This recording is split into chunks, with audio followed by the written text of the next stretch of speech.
Hello दोस्तों, easy study में स्वागत है। दोस्तों आज के वीडियो हम लोग पढ़ने वाले हैं केमिस्ट्री का सबसे महत्वपूर्ण टॉपिक जिसका नाम है साम्यता यानी कि आइसोमेरिज्म। दोस्तों आइसोमेरिज्म अगर आप क्लास 11th में या क्लास 12th में पढ़ते हैं तो आपके लिए बहुत ही इम्पोर्टेंट टॉपिक है। दोस्तों बहुत ही सिंपल तरीके से हम लोग पढ़ने वाले हैं। अगर आप किसी भी यौगिक का साम्यता नहीं निकाल पाते हैं तो अगर दोस्तों आप इस वीडियो में बने रह गए तो आपको यकीन दिलाता हो कि लास्ट तक इस वीडियो में ज़रूर आप साम्यता को निकाल पाएंगे। तो दोस्तों आइए वीडियो को स्टार्ट करते हैं। दोस्तों आइए सबसे पहले देखते हैं साम्यता आइसोमेरिज्म होता क्या है। तो दोस्तों जो आइसोमेरिज्म यानी कि साम्यता ऐसे यौगिक जिनके अणु सूत्र समान परंतु संरचना सूत्र भिन्न भिन्न होते हैं, ऐसे यौगिक एक दूसरे के समायव कहलाते हैं तथा इस घटना को साम्यता यानी कि आइसोमेरिज्म कहलाते हैं। यानी कि दोस्तों ऐसा यौगिक जिनके अणु सूत्र समान हो परंतु संरचना सूत्र भिन्न भिन्न हो, ऐसे यौगिक एक दूसरे के समायव कहलाते हैं तथा इस घटना को साम्यता कहते हैं। दोस्तों अगर देखा जाए कि साम्यता कितने प्रकार के होते हैं तो दोस्तों कार्बनिक यौगिकों में दो प्रकार के साम्यता देखने को मिलते हैं। पहला दोस्तों होता है संरचनात्मक साम्यता स्ट्रक्चरल आइसोमेरिज्म और दूसरा नंबर होता है त्रिविम साम्यता स्टीरियो आइसोमेरिज्म। दोस्तों अगर देखा जाए कि संरचनात्मक साम्यता कितने प्रकार के होते हैं तो दोस्तों संरचनात्मक साम्यता 5 प्रकार के होते हैं। दोस्तों पहला नंबर होता है श्रृंखला साम्यता जिसे चेन आइसोमेरिज्म कहा जाता है।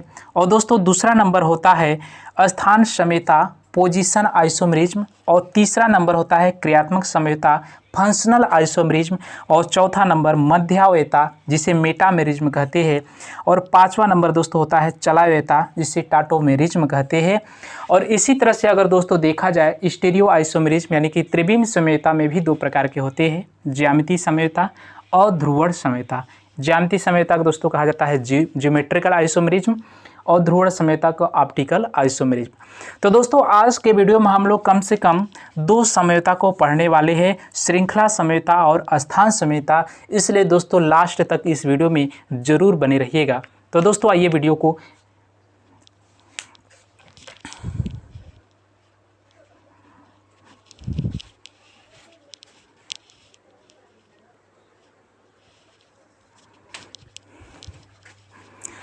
दोस्तों आइए पहला नंबर हम लोग साम्यता को देखते हैं। पहला नंबर दोस्तों है श्रृंखला साम्यता जिसे दोस्तों कहा जाता है चेन आइसोमेरिज्म। तो दोस्तों ये क्या होता है इसका परिभाषा जान लेते हैं कि श्रृंखला समायों के अणु सूत्र समान परंतु उनकी कार्बन श्रृंखलाओं की संरचना में भिन्नता के कारण उत्पन्न होती है। तो दोस्तों इस प्रकार के साम्यता को क्या कहते हैं, श्रृंखला साम्यता। यानी कि दोस्तों श्रृंखला समायों यानी श्रृंखला साम्यता के जो अणु सूत्र होते हैं दोस्तों समान होते हैं परंतु उसमें कार्बन श्रृंखलाओं की संरचना भिन्न भिन्न होती है। तो इस प्रकार के साम्यता को दोस्तों श्रृंखला या चेन आइसोमेरिज्म कहते हैं। और दोस्तों श्रृंखला साम्यता जो होती है सजातीय श्रेणी के सदस्य होते हैं। तो दोस्तों जैसे आइए एग्जाम्पल के तौर पर समझते हैं, जैसे उदाहरण से समझते हैं। जैसे दोस्तों जैसे ब्यूटेन है, ब्यूटेन के दो श्रृंखला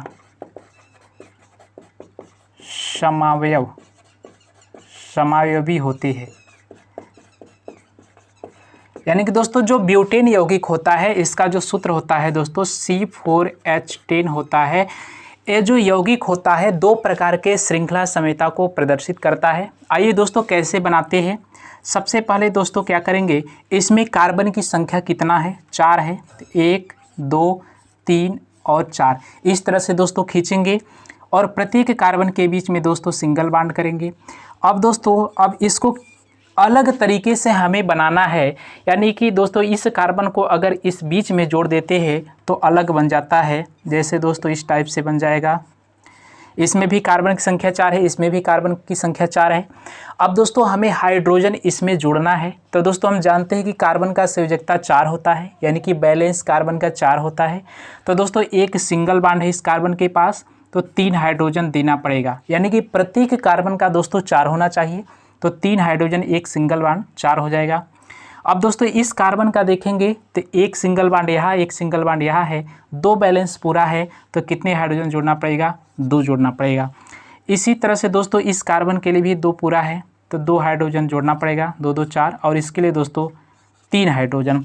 तो सभी कार्बन का दोस्तों देखेंगे तो कार्बन का बैलेंस 4 पूरा हो चुका होगा। अब दोस्तों इसका भी करेंगे तो एक सिंगल बॉन्ड हो तो 3 हाइड्रोजन जोड़ते हैं, इसमें भी एक सिंगल बॉन्ड है तो 3 हाइड्रोजन। अब दोस्तों इस कार्बन के लिए 1 2 3 बॉन्ड है तो 1 हाइड्रोजन को जोड़ेंगे, और इसमें 1 बॉन्ड है तो 3 हाइड्रोजन को जोड़ेंगे। तो दोस्तों इस तरह देखा जाए तो जो ब्यूटेन है उसका 2 श्रृंखला समझौता बनेगा। पहला दोस्तों इसका नाम मेथेथ प्रोप ब्यूटेन हो जाएगा, इसका नाम IUPAC नाम। दोस्तों अगर नहीं देखे हैं तो हमारे चैनल के प्लेलिस्ट में जाकर के देख सकते हैं IUPAC नाम। और दोस्तों इसका नाम हो जाएगा इसका नाम दोस्तों हो जाएगा आइसो मेथेथ प्रोप यानी कि आइसोब्यूटेन। आइसो दोस्तों कब लगाते हैं? जब किसी कार्बन के साथ, जब दोस्तों कोई कार्बन है, इस कार्बन के साथ 2 CH3 ग्रुप जुड़ा हो, तो 2 CH3 ग्रुप जुड़ा हो तो इसमें दोस्तों आइसो शब्द लगाते हैं। और दोस्तों दूसरा नंबर होता है नियो टर्म दोस्तों कब लगाते हैं? दोस्तों एक कार्बन के साथ 3 CH3 ग्रुप जुड़ा होता है, तो दोस्तों 3 CH3 ग्रुप जुड़ा होगा तो इसकी कंडीशन में नियो शब्द का यूज करते हैं। तो आइसो दोस्तों कब करते हैं? अगर CH के साथ 2 CH3 ग्रुप, अगर C के साथ 3 CH3 ग्रुप तो नियो लगाते हैं। तो इसमें भी दोस्तों इस CH के साथ कम से कम 2 CH3 ग्रुप है तो आइसो शब्द लगाएंगे। तो दोस्तों ब्यूटेन वाले यौगिक का 2 श्रृंखला समझौता हो जाएगा, ब्यूटेन और आइसोब्यूटेन। इसी तरह से दोस्तों पेंटेन वाले यौगिक का बनाते हैं। दूसरा पहला नंबर ये था, अब दूसरा नंबर दोस्तों जैसे दोस्तों पेंटेन है, पेंटेन का सूत्र होता है C5H12। अब इसमें दोस्तों कितना प्रकार के श्रृंखला समझौता को बना सकते हैं? तो आइए दोस्तों सबसे पहले बनाते हैं फर्स्ट नंबर। सबसे पहले कार्बन को ही लेकर करेंगे, बाद में हाइड्रोजन जोड़ेंगे। 1 2 3 4 5 इस तरह से दोस्तों हो जाएगा पहला नंबर। अब दोस्तों इससे अलग बनाना है तो क्या करेंगे? इस कार्बन को यहाँ पर ऐड करेंगे तो दोस्तों कुछ इस टाइप से बन जाएगा। अब दोस्तों इससे भी अलग बनाना है तो तीसरा नंबर दोस्तों हो जाएगा, इसको भी दोस्तों यहाँ पर जोड़ देंगे और सब में दोस्तों देखेंगे तो कार्बन की संख्या सब में 5 होता है। अब दोस्तों इसमें कम से कम कितना बनेगा? 3 श्रृंखला समझौता बनेगा। अब दोस्तों हाइड्रोजन को जोड़ना है तो 3 हाइड्रोजन, यहाँ पर 2 सिंगल बॉन्ड है तो 2 ही हाइड्रोजन, 2 2 4 हो जाएगा। यहाँ पर 2 है तो 2, यहाँ पर भी 2 और यहाँ पर दोस्तों 3। अगर सिंगल बॉन्ड 1 है तो उसमें 3 हाइड्रोजन, अगर 2 है तो 2 हाइड्रोजन जोड़ेंगे। अब इसमें दोस्तों 3 हाइड्रोजन, इसमें 1 है तो इसमें भी 3, और इसमें दोस्तों 1 2 3 सिंगल बॉन्ड है तो केवल 1, 3 1 4 हो गया। और यहाँ पर दोस्तों 2 जोड़ देंगे और यहाँ पर भी दोस्तों कितना?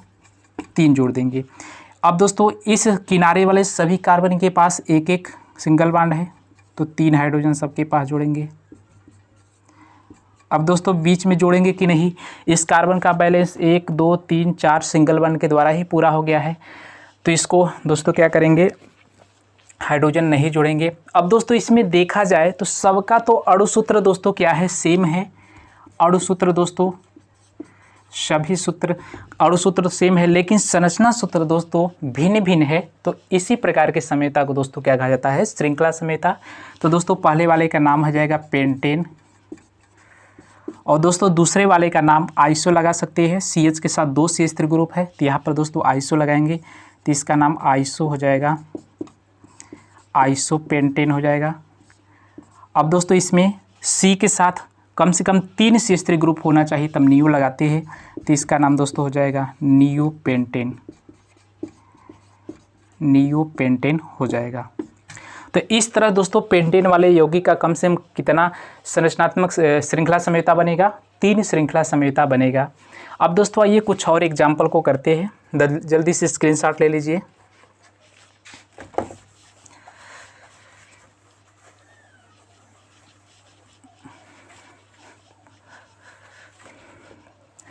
जैसे तीसरा दोस्तों एग्जाम्पल है, पेंटेन के बाद दोस्तों लेते हैं हेक्सेन। हेक्सेन का दोस्तों क्या हो जाएगा? C6H 12 2 14, ये दोस्तों इसका अणु सूत्र हो जाएगा C6H14 हो जाएगा। अब दोस्तों इसका हमें बनाना है श्रृंखला समयोता कितना बनेगा।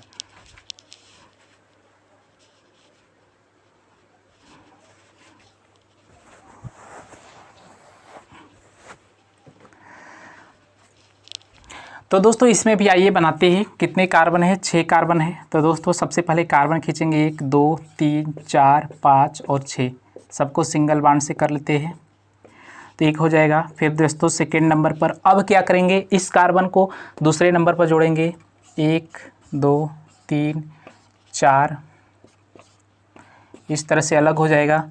फिर दोस्तों तीसरा नंबर इस कार्बन को यहाँ पर ऐड करेंगे 1 2, तीसरे पर इधर से ये भी अलग हो जाएगा। अब दोस्तों अगर इस कार्बन को यहाँ पर ऐड करेंगे इस कार्बन को, तो दोस्तों इधर से दूसरा हो जाएगा जो कि बन चुका है, इधर से दूसरा नंबर।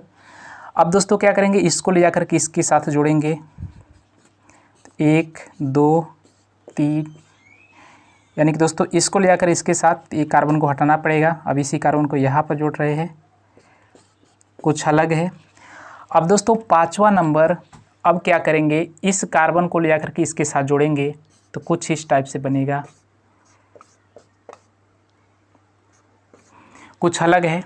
तो दोस्तों इसमें कम से कम कितना देखने को मिलेगा, 5 श्रृंखला समयोता देखने को मिलेगा। और भी दोस्तों अगर आप बना सकते हैं, यहाँ पर चेक कर लेते हैं और भी बनेगा कि नहीं। अगर दोस्तों इस कार्बन को यहाँ पर ऐड करेंगे तो फिर इसी के जैसा बन जाएगा, यानी कि जैसे दोस्तों अगर इस कार्बन को दोस्तों यहाँ पर ऐड करेंगे तो यहाँ से भी दोस्तों यही बन जाएगा। यानी कि दोस्तों कम से कम कितना बनेगा, हेक्सेन वाले का दोस्तों 5 बनेगा। अब दोस्तों हाइड्रोजन कितना जोड़ेंगे, 1 सिंगल बॉन्ड है तो 3 हाइड्रोजन, 2 सिंगल बॉन्ड है तो 2 हाइड्रोजन, यहाँ भी 2, यहाँ भी 2 और यहाँ भी 2 और यहाँ पर दोस्तों 3 हो जाएगा। अब दोस्तों इसमें देखेंगे 1 सिंगल बॉन्ड है तो कितना हाइड्रोजन, 3 हाइड्रोजन और यहाँ पर भी 3, और 3 सिंगल बॉन्ड है तो केवल 1 हाइड्रोजन, और दोस्तों 2 सिंगल बॉन्ड है तो 2 हाइड्रोजन, यहाँ पर भी दोस्तों 2 हाइड्रोजन और यहाँ पर 3 हाइड्रोजन, इस तरह हो जाएगा। यानी कि हर कार्बन का दोस्तों देखेंगे तो 4 इसका बैलेंस पूरा होगा। जैसे इस कार्बन का 1 2 3 सिंगल बॉन्ड, 1 हाइड्रोजन, 4 पूरा है। इसी तरह से दोस्तों इसका भी पूरा कर लेते हैं, 3 हाइड्रोजन 1 सिंगल बॉन्ड, यहाँ पर 2 हाइड्रोजन, यहाँ पर 3, अब दोस्तों यहाँ पर 1 और यहाँ पर भी दोस्तों 2 और यहाँ पर 3, अब इसमें भी 3 और यहाँ पर भी दोस्तों 3। और दोस्तों अब इस कार्बन के पास 1 2 3 4 पहले से पूरा है, और यहाँ पर दोस्तों 3 जोड़ेंगे, यहाँ पर 2 और यहाँ पर 3। अब दोस्तों यहाँ पर 1 सिंगल बॉन्ड है तो यहाँ पर कितना हाइड्रोजन, 3, यहाँ पर भी दोस्तों 3, यहाँ पर भी 3, यहाँ पर भी 3। अब दोस्तों इस कार्बन के पास 1 2 3 बॉन्ड है पहले से तो 1 हाइड्रोजन को जोड़ेंगे, यहाँ पर भी दोस्तों 1 हाइड्रोजन को जोड़ेंगे। इस तरह दोस्तों हम लोग हाइड्रोजन को जोड़ सकते हैं, बहुत ही आसान तरीके से बना सकते हैं। अब दोस्तों आइए इसका नाम देख लेते हैं। अब दोस्तों इसमें 6 कार्बन है तो 6 कार्बन के लिए हेक्स होता है, प्लस एन जोड़ेंगे तो दोस्तों इसका नाम हो जाएगा हेक्सेन। अब दोस्तों इसका नाम क्या हो जाएगा, CH के साथ 2 CH3 ग्रुप जुड़ा होता है तो इसके लिए दोस्तों आइसो शब्द का यूज करते हैं। इसका नाम दोस्तों हो जाएगा आइसोहेक्सेन हो जाएगा। अब दोस्तों इसका अगर नामकरण करेंगे तो इसमें दोस्तों अब इसका IPSC नामकरण करना पड़ेगा। तो दोस्तों सबसे पहले नंबरिंग करेंगे, CH3 ग्रुप जिधर से नज़दीक होता है उधर से नंबरिंग करेंगे। 1 2 3 इधर से भी है, 1 2 3 इधर से भी है, तो जिधर से मन करे कर सकते हैं। 1 2 3 4 5 कार्बन है। अब दोस्तों इसमें करते क्या है, सबसे पहले प्रतिस्थापी समूह CH3 है तो इसका नाम लिखते हैं। तो दोस्तों तीसरे कार्बन पर है तो 3 मेथिल हो जाएगा, 3 मेथिल। और मेन चेन में कितने कार्बन है, 5 कार्बन से पेंट होता है प्लस सिंगल बॉन्ड के लिए एन, तो दोस्तों 3 मेथिल पेंटेन इसका क्या हो जाएगा, नाम हो जाएगा। अब इसी तरह से दोस्तों इसका भी अगर नंबरिंग करेंगे तो दोस्तों इसमें भी दोस्तों इसका नंबरिंग दोस्तों नियो वाले टर्म से हम इसका यूज़ कर सकते हैं, क्योंकि जिस कार्बन के साथ 3 CH3 ग्रुप जुड़ा रहता है तो नियो शब्द यूज कर सकते हैं। तो इसका नाम दोस्तों हो जाएगा नियो, और कितने हैं, नियो हेक्सेन हो जाएगा, नियो हेक्सेन इसका लिख सकते हैं। इसी तरह से दोस्तों इसका अगर नामकरण करेंगे तो इसमें भी दोस्तों नंबरिंग करना पड़ेगा। इधर से दोस्तों करेंगे 1 2 3 4 अब दोस्तों दूसरे कार्बन पर भी CH3 ग्रुप है और तीसरे कार्बन पर भी CH3 ग्रुप है। तो दोस्तों यहाँ से क्या हो जाएगा, यहाँ से 2,3 अब 2 CH3 ग्रुप है। तो दोस्तों इसके लिए क्या शब्द लगाते हैं, डाई शब्द यूज करते हैं। तो यहाँ से दोस्तों हो जाएगा डाई मेथिल और इसमें कितने कार्बन है, 4 कार्बन है। तो 4 कार्बन के लिए ब्यूटेन हो जाएगा। 4 कार्बन के लिए दोस्तों क्या हो जाएगा, ब्यूटेन, यानी कि 2,3 डाई मेथिल ब्यूटेन हो जाएगा। और इसी तरह दोस्तों अगर इसका IPSC नाम आप लिखना चाहते हैं नंबरिंग करके, तो दोस्तों इधर से ही नंबरिंग करेंगे 1 2 3 4। अब दोस्तों यहाँ पर भी CH3 ग्रुप है दूसरे पर, यहाँ पर भी दोस्तों CH3 ग्रुप है। तो यहाँ से दोस्तों हो जाएगा 2,2। अब दोस्तों दोनों CH3 है, तो यहाँ से लगाएंगे डाई और CH3 का नाम दोस्तों होता है मेथिल, डाई मेथिल। और मेन चेन में कितने कार्बन है, 4। तो दोस्तों हो जाएगा ब्यूटेन। तो दोस्तों इस तरह हम लोग आसानी से बना सकते हैं। तो दोस्तों आई होप कि आपको ये समझ में आ रहा होगा। और दोस्तों कुछ कमेंट बॉक्स में आप ज़रूर बताइएगा कि इसका आइसोमेरिज्म कितना बन पाएगा। कुछ होमवर्क में दोस्तों हम दे रहे हैं। तो दोस्तों जैसे हेक्सेन का दिए हैं, तो दोस्तों हेप्टेन का आपको बनाना है। हेप्टेन में दोस्तों क्या होता है, C17 14 2 16 हो जाएगा। और दोस्तों इसी तरह से आपको बताना है हेप्टेन के बाद ऑक्टेन को भी दोस्तों बताना है कि ऑक्टेन में कितना बनेगा। C8H 8 2 16 2 18 हो जाएगा। ये 2 यौगिक का दोस्तों कमेंट बॉक्स में हमें बताना है कितना कुल समयोता बनेगा, इसी तरह से दोस्तों बना करके। तो दोस्तों जल्दी से स्क्रीनशॉट ले लीजिए। तो दोस्तों आई होप कि आपको श्रृंखला समयोता यानी कि चेन आइसोमेरिज्म बहुत ही सिंपल तरीके से समझ में आ चुका होगा।